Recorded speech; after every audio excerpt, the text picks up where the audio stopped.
मुझे बहुत खुशी है और खासकर एक महिला खिलाड़ी होने के नाते और 4 साल एडमिनिस्ट्रेटर की ड्यूटी निभाते हुए मुझे अत्यंत खुशी हो रही है कि अब तक के जो 5 मेडल आए हैं उसमें से 4 मेडल महिला मेडल हैं।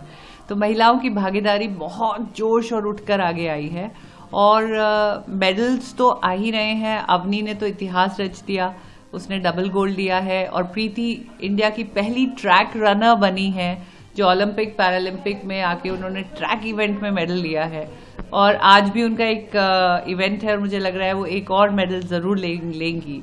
तो ओवरऑल बहुत अच्छा माहौल है। शूटिंग से जो उम्मीद थी वो बहुत अच्छी चल रही है।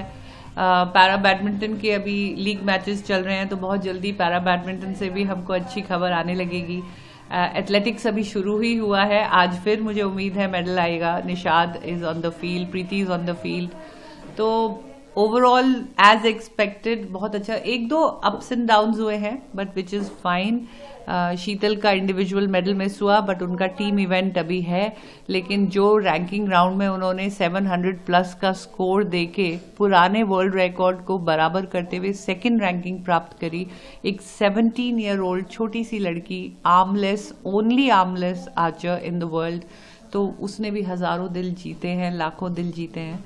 तो पैरा स्पोर्ट्स की बढ़ती हुई पॉपुलैरिटी इंडिया में भी वर्ल्ड में भी देखकर मैं बहुत खुश हूँ।